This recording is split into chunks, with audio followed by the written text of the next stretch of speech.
4 or 5, but completing the steps is like... So, on the one hand, 4 or 5, and on the other hand, I don't think I've ever completed the steps. And, well, so the reason behind that is the amends process. I have made plenty of amends, but there are still shit tons of amends I have not made, right? And it's usually along the lines of, you know, you get some time sober, you get used to making these amends, and then, like the first couple times around, I'd make, you know, the 5 or 10 amends that my sponsor wanted me to make, move on to the next step, and then I'd never fucking think about it again. And then all of a sudden you're like, why do I feel like shit? Why am I smoking crack? Now, the last time or two, I continued to make amends up until I got loaded. Right. It's just I got a lot of fucking amends to make. So there's still a lot of amends that are just kind of out there. There have been a few people, especially people from like when I was like 17, 18, that are generally unwilling to hear the amends. And so it's one of those things where like I'll check in periodically. And then I've had it, I was telling you before we started that there's been a couple people where they'll come back willing to hear the amends at a point that I'm then loaded. And so it's like, fuck, all right, we're not going to do this right now. I promise at some point, you know. But yeah, so the amends process, like, it's never complete, right? Because I'm going to continue to harm people till the day I die. Not on purpose, usually. Right. But there are still, like, old amends that have to be made. There are people that, like, I don't know where to find them. I have a boss, a former boss from when I worked at Dillard's in Prescott. And I've tried to find her to make amends to her. And she don't work there no more. And I don't have her number. And I don't live in Prescott. And it's like, I don't know where she's at, you know? So there are, you know, some where it's like, hey, God will present the opportunity when he does. But yeah, to answer your question, been through the steps a few times, sponsored some dudes a few times. But the amends process is one where it's like, you know, my list is a mile long. You know, my first 8-step list was like 80 or 90 people. Right. You know, so it's like, yeah, it's gonna fucking take some time. So, do you feel like that is one of the steps or one of the main things that you struggle with when you're sober is the amends process, or is there another step or that you struggle with more than that? So the amends process, not so much anymore. Yeah. It definitely used to be. Is there another one currently that you struggle with? That I struggle with? No. I don't really think so, you know? I think the third step is like something that you've got to... So like... I like to hammer the first step when I'm sponsoring guys, because I think like pretty much anytime you sit down with a dude and you know they've asked you to sponsor him, and you're like, cool, are you an alcoholic? They're like, yeah, you know. It's like, cool. What the fuck does that mean? I don't know. Or oh, it means I drink too much. Oh, I can't stop drinking, and like that. That's the definition of the alcoholic. Is like so much more than that, right? And so something I like to hammer with the guys I work with, because of my own personal experience, is like, what does it mean to be an alcoholic, right? What does a first step experience mean? And Russell Brand did his whole like step thing, and his first step's pretty solid. I am fucked. I'm fucked, right? He doesn't say anything about alcohol. He just says I'm fucked, and like. That's the first step, right? I sit down with my guys, we talk about the first step and what it means to be an alcoholic, and like what it means to be an alcoholic is like I cannot manage my own life, right? Not that I shouldn't, that I can't, right? It also means like I'm absolutely gonna get loaded again. That's like a pitfall that I've fallen into a few times in sobriety, right? Because like I've gotten 6 months, 9 months, a year, plenty of times. And it'll kind of lull you into this false sense of security that like, okay, I'm not going to get loaded again. Well, if I'm an alcoholic, I'm absolutely going to get loaded again.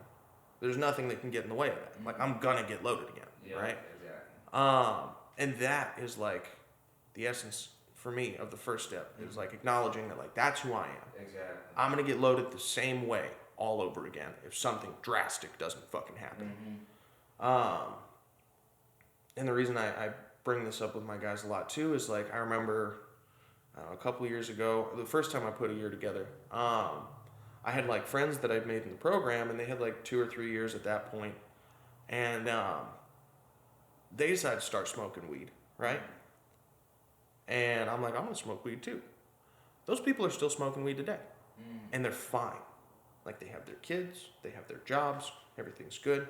And like up till that point, I was like, no, like this person's just like me, right? Like they had to crawl to the fucking toilet to vomit while their kidneys and liver are shutting down. They were hanging out on rooftops with fucking rifles because they're twacked out and just scoping the area. Like that person uses like me. Right. So I can live my life how they choose to live their life, and I will get the same results, right? And for as long as like I judge my alcoholism based on other people and how they judge their alcoholism, I'm fucked, right? So the first step talks about like admitting to my innermost self that I am an alcoholic, admitting to my innermost self that I need the 12-step program, regardless of what other people need. That's fine, fuck them, that's great, right? But they may not have the same condition as me. And I will never know if they have the same condition as me, right? So going back to literature and going back to, okay, what does the program tell me an alcoholic is? Do I match that description? If I truly believe I match that description, this hopeless variety, then I need to work the 12 steps. I need to remain sober. I need to remain abstinent from all mind-altering substances. No, I can't go get a fucking benzo prescription. No, I can't start taking Adderall. No, I can't go to the kava bars, you know? Plenty of people can, you know? Right. I just saw someone I know who a couple years into sobriety started, you know, smoking Delta 8, and by all accounts, it seems like they've stopped, you know, and they're still picking up chips, they're still sober, their life's still good, right? All I know is, like, for me, if I go pick up a Delta 8 pen, I'm smoking crack tonight, Yeah. you know? 100%. So that's something I really try to stay lasered in on, right? Is the hopelessness of my situation. Right. I was in a meeting with I don't know if I can say his name on this, but I can. oh, okay. Well, I was in a meeting with Jake years ago, and he was the speaker, and then he made the topic, and the topic was the illusion of wellness, right? And that's my biggest hurdle, right? Is getting over the idea that at some point I will be made well enough to make my own decisions, you know? Wow. Because when I start getting into that mindset, my third step goes out the window. A lot of my spiritual practices are more of a chore than they are like eating or drinking, you know? And right now I'm in a position where like prayer's not really a chore, it's just something I do, right? And that's a fucking blessing because for years praying was a chore. Doing a nightly review for years was this daily battle. I'm like, I didn't do a nightly review last night, you know what I mean? But I do them more nights than I don't. Right? Which is fucking huge. Yeah, where it's like, that is huge. this is just instinct. This is just what I gotta do. It's a lot like taking a shit. It's a lot like brushing my teeth. Like I just have to do those things as I go throughout my day, rather than these are all brownie points things, right? Because for me, with my condition, they're not brownie points things. They are as vital as eating or drinking or fucking taking a shit or going to, like, it's all integral to keeping a roof over my head and fucking crack out of my system. So really, like, my big focus is on steps 1 and 3 primarily, right? Because when I get into that, like, delusion that I am well, right, or that my thinking has cleared up, step 3 goes out the window, right? Like the idea of following God's direction, right? Because like after learning how to like pray and meditate and learning that I should do those things, I get direction from God, and then I have the choice of whether or not I'm going to take it. And when I think I'm doing pretty good, I don't take it as often. And then what happens? I'm sad, I'm miserable, I'm depressed, all the bedevilments come back. And my solution is usually kill myself or get loaded, right? So I end up back in the same position over and over and over again, you know? So those are my big focuses, man. Like the 9th step, it's not about me, right? I have kind of stopped looking for like sky-splitting 9th step moments. Yeah. Some people have those, right? Right. Some people have that with the 4th and 5th step. I don't really have that, right? I don't tend to feel a ton of relief going through 4 and 5. It's just like, hey, I have to do this, so this is what I'm doing. With the amends process, like, is what it is, you know. I go, I make the thing right for the other person's sake. If they don't want to hear from me, I don't fucking bother them. It's just about staying in communion with God, recognizing the need for that. Like, that's the focus of my program, right? Is how much am I letting God into my life, and how much more can I? Right. You know? Yeah. Yeah, and how, like, you know, and I was actually just talking about this. When was it? On Friday night, I went to a meeting. It was this new meditation meeting that I've been going to, and you brought up a good point. It's like, when I do get the answers, am I gonna have the power to carry that out? Yeah. And if I'm not, then I'm not truly doing an 11th step. Because I gotta remember that second part of the 11th step, right? Praying only for the knowledge of God's will and the power to carry that out. So if I'm not carrying that out, if I know that God's leading me towards a certain direction, because only I will know the way that God's leading me, because I have that relationship with God. It's a very intimate thing with each person to have that relationship with God, because only you know the way that God speaks to you. And only I know the way that God speaks to me. And so if I'm not carrying that out, whatever He's telling me to do, only I know. Only I can hold myself accountable to that. Yeah. You know? And so that's a really good point, man. And it's just funny because I was just talking about that on Friday, you know? The cool thing with like the power to carry it out is we always have it. It just can manifest in one of two ways, right? You know, 70, 80, 90% of the time, I may just simply have the choice, right? Just the power of choice of whether or not I'm going to do what God wants me to do. Sometimes, so like I was seeing this girl maybe 9 months ago, and I like went to the retreat, and I'd been kind of on the fence about whether I needed to keep seeing her or not. I was fucking obsessed with her. I thought she was, you know, the greatest thing in the world. But there were just like a lot of flags where I was like, this woman does not align with my values, right? A lot of fucking satanic imagery around the house, real into witchy shit, all that nonsense, right? I think I remember you telling me about that. Yeah, I was pretty bummed about it. Yeah. And so I'm like trying to decide, like, cool, do I need to stop trying to pursue this woman?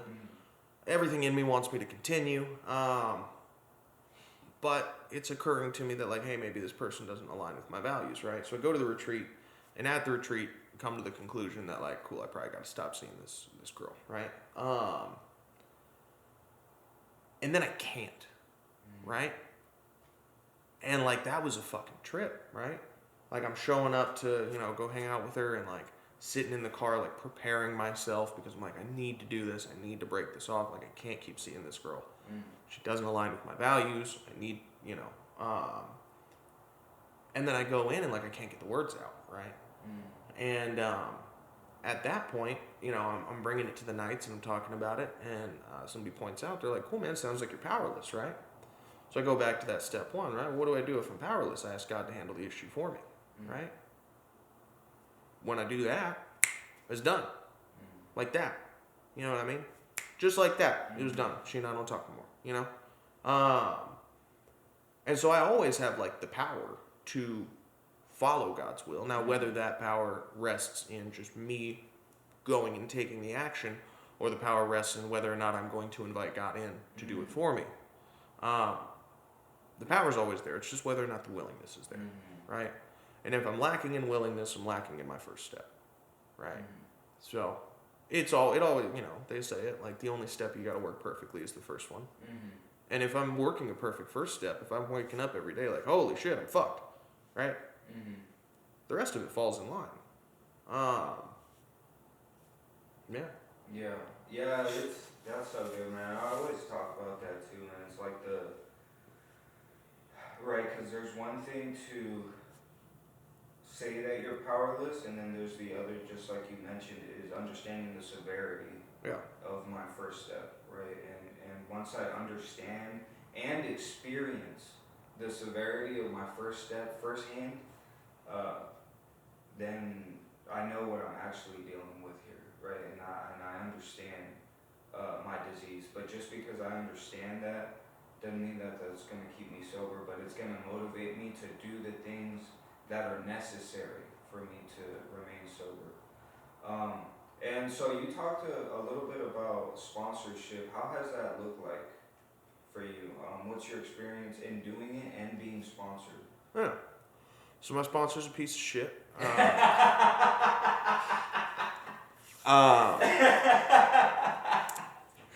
This shit is fun. Because I know exactly who you're talking. Yeah, I hate that guy. Nah, he's like one of my best friends.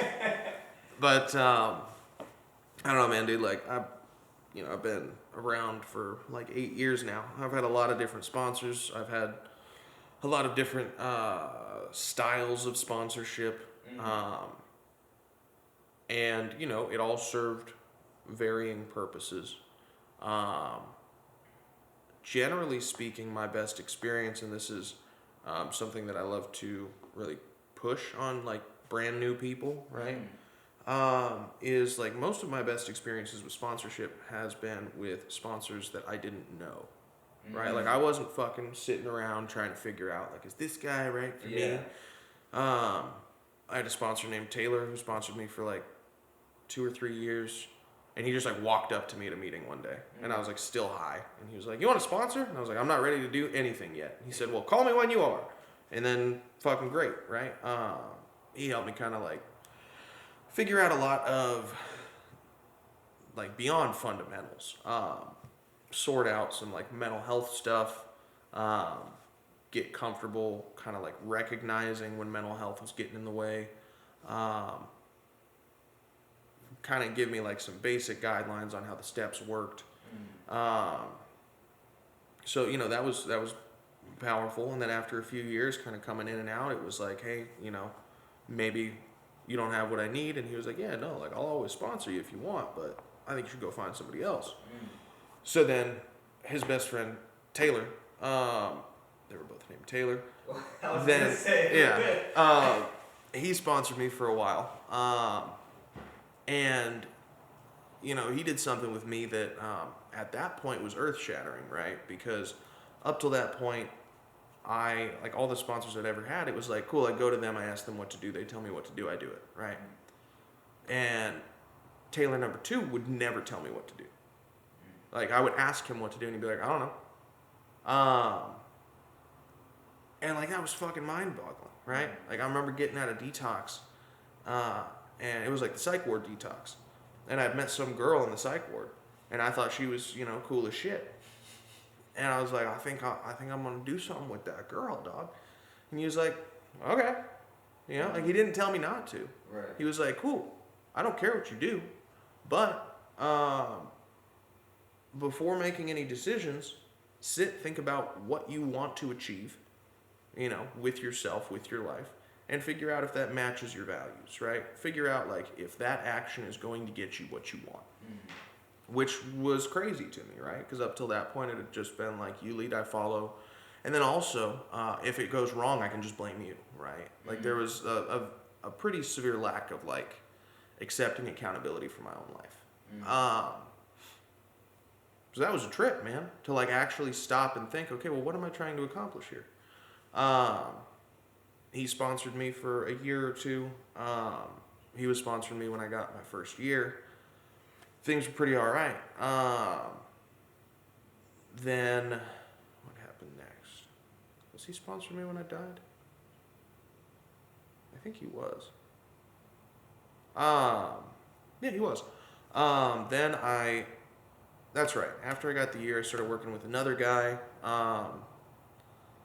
who had technically been my first sponsor when I was like 18. I only called him once. He told me not to smoke weed. I was like, I think I'm gonna smoke weed. It's meth that's my problem. So I went back to working with that dude, and that dude also, supplied me with an interesting idea, which was straight out of the book, right? It says when it's talking about conceptions of God, it said we don't think it's our business what anybody's conception of God is. That's an entirely personal matter. And that was something like he really stressed, was like, we don't need to talk about our higher powers. That's a personal experience, right? And like so much of the program, I feel like for me, especially early on, was very performative, right? I'm doing these things because I was told to do them, and I need to make sure that people know that I'm doing them. Exactly. I don't fucking care anymore, dude. And like that's a huge blessing. It's not like some virtue of mine that I don't care anymore. It's just that over time I've become more convinced in the hopelessness of my situation, and so it's become a more personal issue. Where it's like, I'm not doing this to impress anybody. I just don't have any other options, so this is what I'm doing. Exactly. So, like a buddy of mine was trying to get me to talk to him about, like, he was like, what's your conception of your higher power? And I was like, none of your fucking business, dude. None of your fucking business. And it pisses him off that I won't talk to him about it. But I'm like, because he was, he's brand new, his first time around, and I could tell he's just kind of fishing for, like, okay, what parts of people's gods can I put together to make my own? No, right. Just go find one. Go do what you're going to do, My relationship with God is not particularly grown from, like, sitting around having people tell me what God is like, and it's far more grown from, like, me going to God, right? Like, trying to create that relationship and foster that relationship. And then when I do, like, I'll talk about God, we'll compare notes, but ultimately, like, my experience with God is that's really all that matters in my life, right? I don't care about your experience with God. That's great for you. I'm happy for you, right? Then I started working with the Knights. I went to the River Source, and I had a sponsor who's, he was a great dude, but he had a lot of kids, and he was fucking managing some sort of shipping company or something. I don't know what the fuck. He's a busy guy. Yeah. And so he couldn't meet very often. And that's how I got with Jonah, my current sponsor. Was I moved into Paul's house, and Paul was like, I don't think your sponsor's going to work out. And I was like, you don't know what you're talking about, old man. And a couple weeks later, I was like, you might know what you're talking about. And I was like, can you send somebody to me, right? And so I just got some fucking random dude's number, who, again, like, I didn't pick this guy.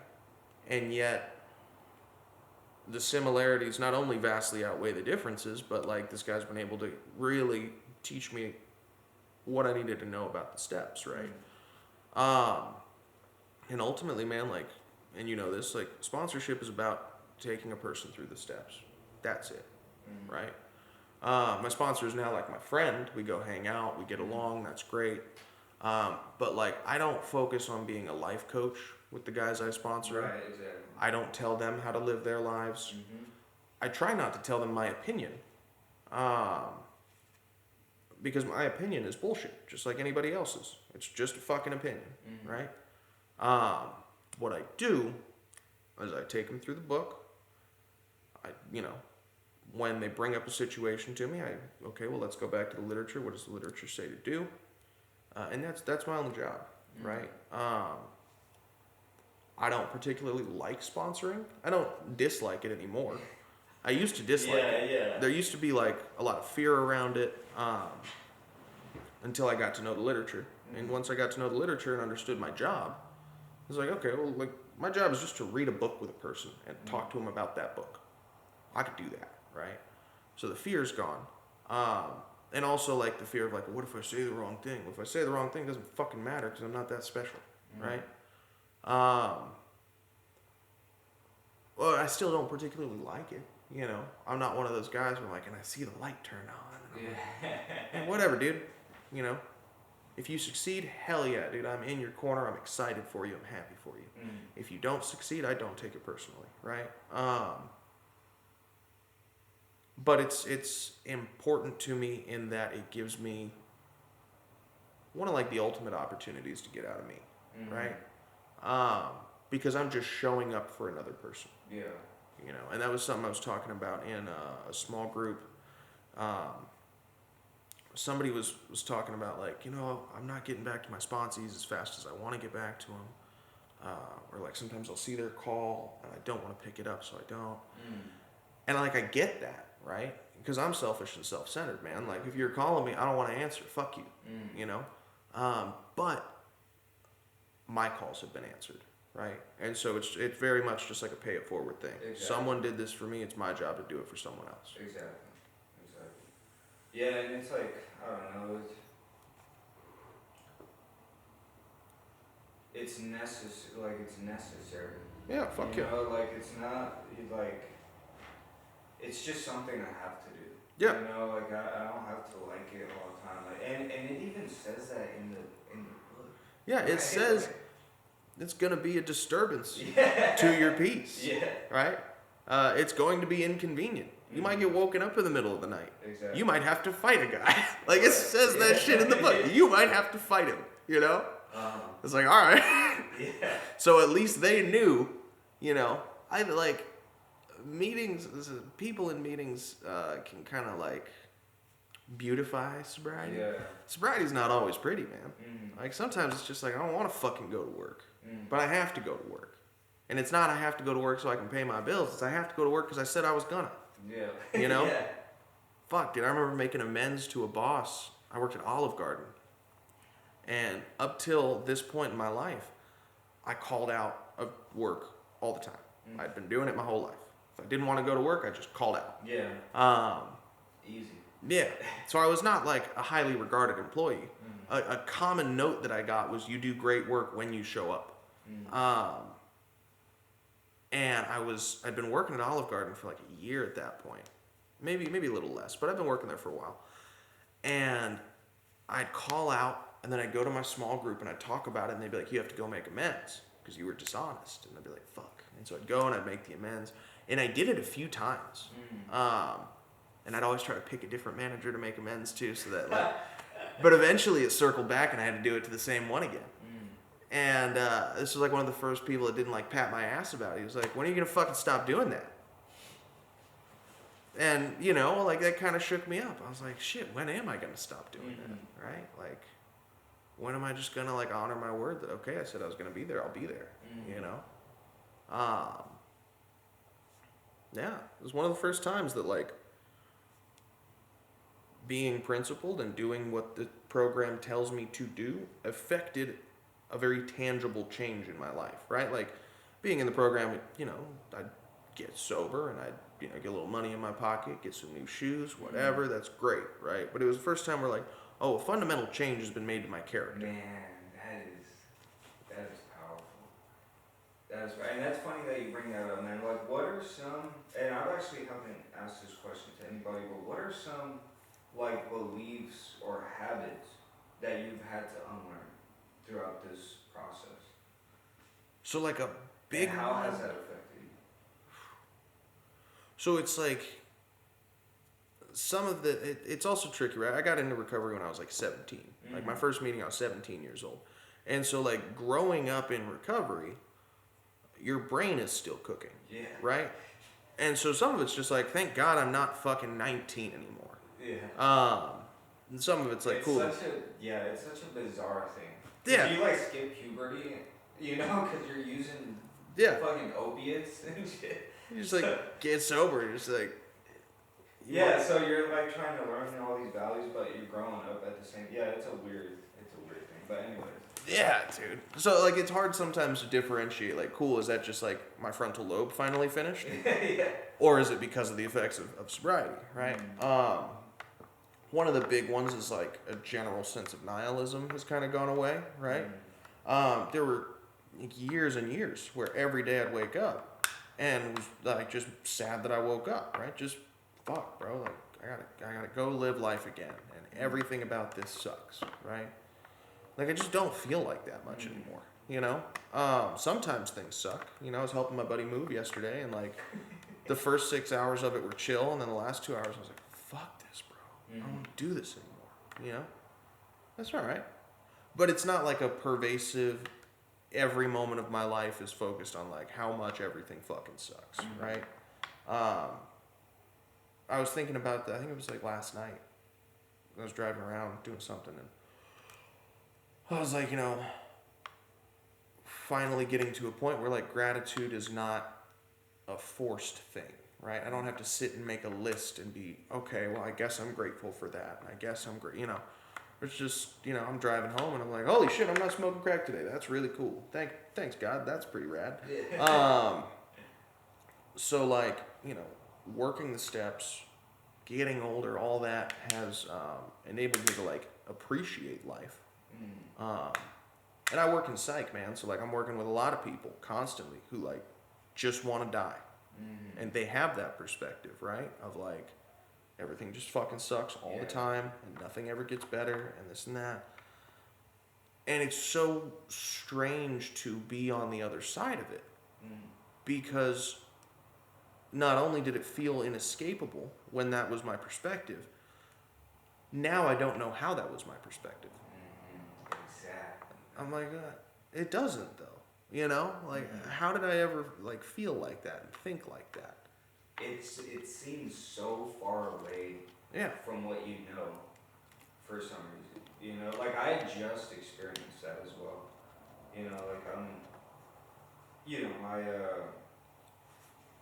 Just for the sake of the conversation, like my older brother, he's been struggling for a while, and a couple of weeks ago I was talking with him and kind of just having a heart-to-heart conversation, and I'm sitting across the table from this dude that doesn't know how to live his life, doesn't know how to love himself, doesn't know how to love anybody else, can't get out of his fucking head, and just a couple of years ago, that was me, but it felt so far away from what I knew. I felt like I had never been there before, but it was just such a humble moment because it's like, damn, like I am on the other side of it, and that is where I was. Yeah. Right? It's a trippy thing. It's a trip, dude. Yeah. It's, yeah, man, like it's just like how, not only like how did I think like that, right? But then there's also going back to the first step, right? The acknowledgement that I can be right back there. I can be right the fuck back there. Exactly, yeah. Yeah. Where just my problems pile up and are astonishingly difficult to solve. What do I do to prevent that? Because I don't want to go back there. Fuck that shit. That shit sucked. Yeah. So yeah, man, like that's been one of those big changes, right? As far as like unlearning things, man, like the biggest and most obvious one, right, is like just to stop listening to myself, right? Stop making plans for how I need things to be. Yeah. Because it doesn't matter. It doesn't matter, right? So like coming back around this time, because when I went out over a fight with a girl, and it was pretty helpful for me because at this point that established a pattern, right? I'd relapsed over women once or twice before, but I never really wanted to acknowledge that I was relapsing over the women. So I was like, nah, that's bitch shit, right? Like I'm just relapsing because I want to relapse, right? This time I was like, okay, well that's the third one. So apparently I have an issue with women, right? I have an issue with relationships. I have an issue with that level of intimacy, and I'm still very sick in that area, right? So like, okay, we need to address that. But coming back around, man, like I start talking with my grant sponsor about like reservations, right? And most people think of reservations as like a reservation is the idea that I can drink or use successfully again. I don't have that, and I haven't had that for a long time, right? I know that if I drink or use, I go hard, right? It's gonna be bad. It's gonna be bad every fucking time. It's gonna be worse than I can actually comprehend. And I'm not gonna see it until the very end when I look back and I'm like, Jesus Christ, what just happened? But I can also have reservations of like kind of a more intangible sort, right? Which a big one for me, right, is like this reservation that like I can craft the life I want, right?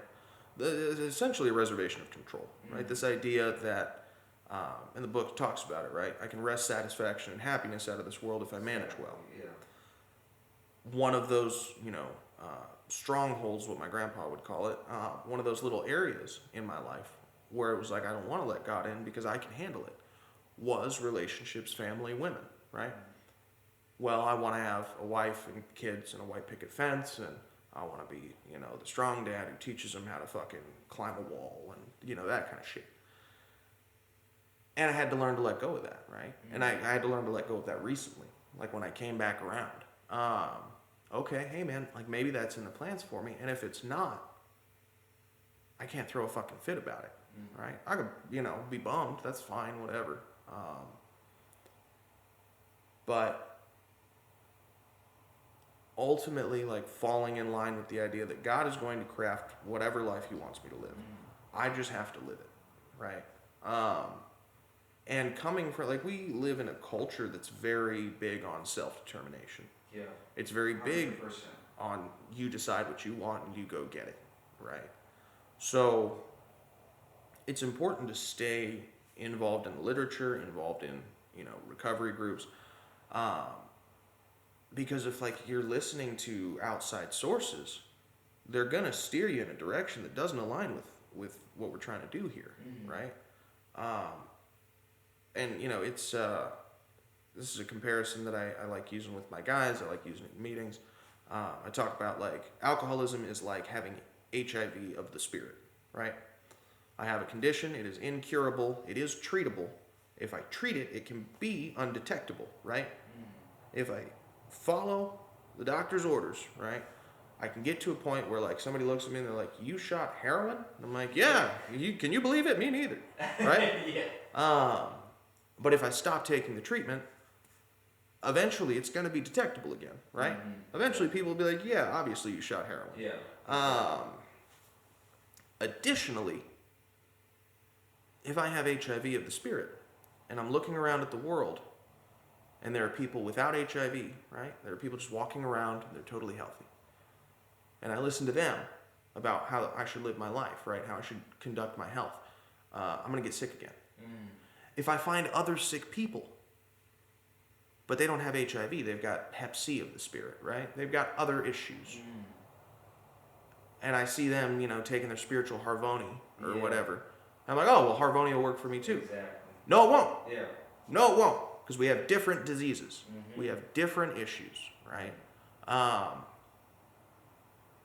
And so it's really easy to get sucked into fucking TikTok psychology and this is what you should do and this is how, oh, this is what this thing, fuck all that, bro. Yeah. I have a spiritual malady, I have a spiritual solution. Follow the spiritual solution. Exactly. Right? Harvoni works for you, that's awesome. Doesn't work for me. Yep. Right? But you only find that out by fucking trying it out, right? Exactly. At least for me, man, like, I gotta fucking try a bunch of bullshit before I figure out it doesn't work. Hardhead.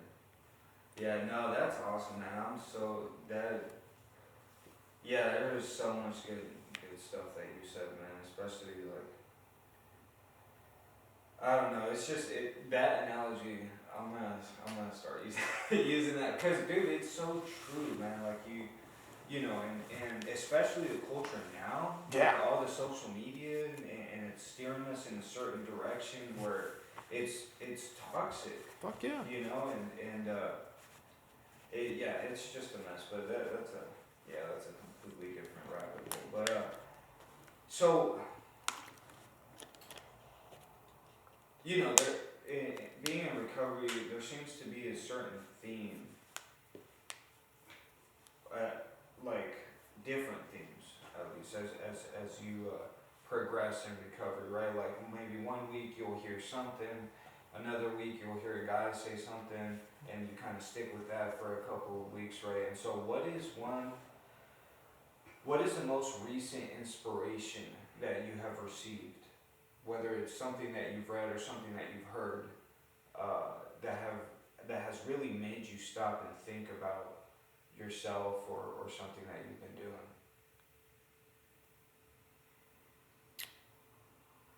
Honestly, man, it all probably comes from, like, the aftermath of my last relapse, right? Okay. I don't tend to hear shit in meetings all that often that I find that impressive. Yeah. Most of the time, we're all just being idiots, right? And like, that's fine, whatever, dude.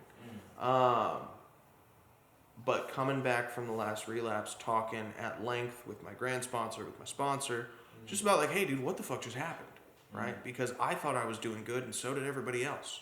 Yeah. I didn't see this shit coming, and now I'm back in sober living, and I feel like shit, and I'm broke, and my car's falling apart, and my life's falling apart, and, you know, like, what just happened, right? And so, like, the big takeaways from all that, because I mean, I was on the phone with Nick V for hours, right? I was on the phone with Jonah for hours, and just like, what do we do? The big takeaway, I mean, I've talked about a lot of it, right?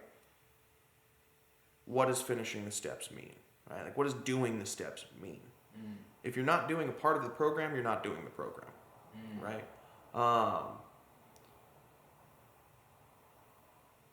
Where are we still trying to play God, right? And why do we think that trying to play God in some areas is permissible? And ultimately, man, like, how fucked are you really, right? Like, those are the big things, right? And then also, and this was a conversation I had with Nick V for a while, because he made a Facebook post about one time sitting at the nights and looking up and realizing finally, okay, this is the time it's gonna stick. And I was like, dude, what the fuck? What do you mean?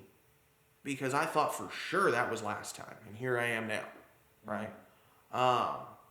So like, kind of this idea of like,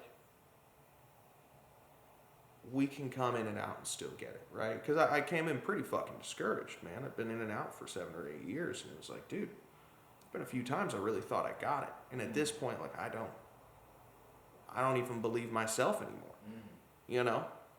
I was like, well, fuck it, bro, do it again. Try it again. Maybe it'll work. Maybe you'll die. We'll see, you know? What other option do you have? So those are the big ones, you know?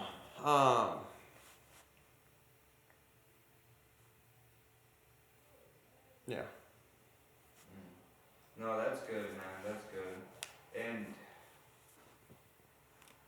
yeah, at least in my opinion, right, and in my experience,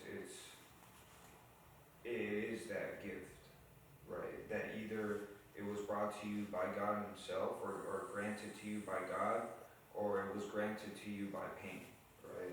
And until, because like this time that it finally stuck, right? Or I guess it's sticking, because I don't know what the future holds. Yeah. Right? I believe that it was a gift, right? I didn't necessarily lose everything, but I lost essentially my soul, you know? I was just bankrupt, you know, and the exterior looked all right, but I just don't know what happened. I still can't tell you what happened. Yeah. Like, I just was willing, I was granted the willingness to do the work that it took, you know? And yeah, so that's my perspective, at least, man, you know? So when I was out on that last run, I was trying to, I had a girl at the time. Yeah. And when I got loaded, I was like, you should go now. She's like, I'm not going nowhere. She was like, I'm not going nowhere. And I was like, no. That's not the right answer. You should go now, right? She wouldn't go. So then she's kind of just chased me around for a couple weeks about like, you got to stop using. And I tried to explain to her, right? Like, I'm not at that point yet. The point I can feel it coming. I can feel the willingness approaching. Yeah. But it's not there today. Yeah. Right? And like trying to explain that to her. And that was another thing that I kind of had to like learn, right? Because I'm one of those where like my whole family is either in recovery or in active addiction, right? At least on my dad's side. On my mom's side, there's a couple. And then there's some people in recovery for like fucking codependency and just emotional issues and that kind of stuff. So there was always a level of understanding. Like when I was getting loaded, like it wasn't acceptance of it. It was still like, get the fuck out of my house. Right. But there was a level of understanding of like what's going on with him, right? this is the first time I'm like dealing with someone who just doesn't fucking get it, right? And so I had to come to terms with the idea of like, hey, people don't need to understand why I'm doing the things that I'm doing, right? Why I live my life the way that I live my life. And I don't need to try to make them understand it. That's fine if they don't get it. I don't care. I got a large group of people who do. Yeah. And I'm going to go deal with them. Yep. Right? But yeah, man, it's funny. That was probably my first or second time really trying to explain to a normal person why I couldn't stop using. And like I'm sitting there fucking coked out on fentanyl trying to read the big book to her to be like, I need you to get this, and she just don't get it. And I was like, eventually it was like, she don't need to get it. That's fine, whatever. But it's a trip, man, because like only people like us understand like when the dude who's homeless and smells like shit and is panhandling, and you tell him like, hey, there's another way, and he's like, I don't want it. Yeah, exactly. Right? He does, but he doesn't want it enough. Yeah. Right? And that's okay. Hopefully they get there. Right? I've always been a big proponent of like, who cares what homeless people spend the money you give them on? They go buy dope, like cool. Maybe that's that last bag that like it finally gets them. Right. Whatever, right? But like we got to get to that point internally where it's like, cool, I am now willing to do what it takes to make the change. Because for as long, like the first time I got sober, man, like it was very much, I just don't want the consequences of my actions. Exactly. Right? People talked about That's like a great point. Not wanting to use anymore, and I didn't get that. I still wanted to use. I was perfectly fine. Yeah. Yeah. I didn't enjoy the effects of methamphetamine, but I did enjoy not being myself for a while, right? So I would use methamphetamine to get there. But I didn't want I didn't want to be homeless. I didn't want to be psychotic. I wanted to be able to keep a job, right? And over time, man, I see how like limiting that was, right? Like the idea of like being willing to do anything to stay sober, it wasn't there. I remember hearing people talk about like, okay, would you walk through 3 miles of broken glass to stay sober? And I'm like, no, dude, what the fuck? Like, what are you talking about? And then over time, right, when I experienced like those deeper and deeper lows, right? When I experience what those people in AA were talking about, where I get to a point where I'm like, hey, I don't think I want to do this anymore, but I'm going to keep doing it, right? Like I was telling you, man, like I was in and out of detox pretty much that whole last round. I was only getting high for like 2.5 weeks, and I was in and out of detox for the vast majority of it. And after when I went in the second time, very quickly I was like, nah, this ain't good. Nope, it's not gonna work. I'm AMA, right? AMA, bail, because I know, hey, I gotta finish up, right? And then I'm trying to get in the last time because I feel that fucking switch flip, and I'm like, okay, I'm ready to do this, right? And as soon as they let me out, I'm seeing dope in my car, and I'm like, let me fucking hit that. And I was like, oh my God, I'm really fucked. Yeah. Oh my God, they were right. It doesn't matter how much I don't want to do this anymore. Exactly. Like I got to the point where I was like, cool, I really don't want to do it anymore. I have no vestige of like, I just want to smoke a little more crack. Like, no, I don't want to smoke crack anymore. I don't want to smoke fentanyl anymore. I get through fucking 3 days in the ER, get out, and what's the first thing I do?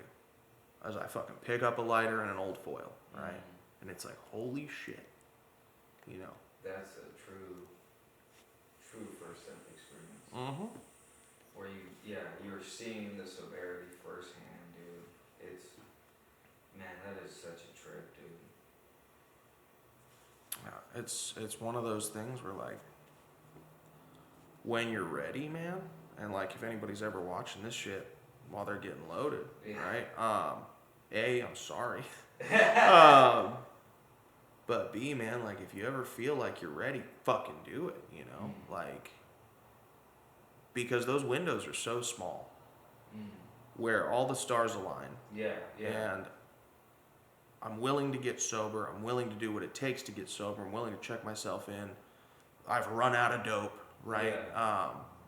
Or, you know, it's like something is getting in the way of me, like, just going to get high about it to forget that I'm willing to do that. Exactly. Right? It's Those- like take the action in that window. Take it right the fuck now, because Yeah. it might not come again. Exactly. It might not come again, Mm. right? Yeah, man. Yeah. Man, it's so powerful. Well, thank you, man. I really appreciate you doing this for me. Yeah, man. Hopefully we'll get numbers. Hell yeah. Hitting This numbers time. this time. No, thank you, dude.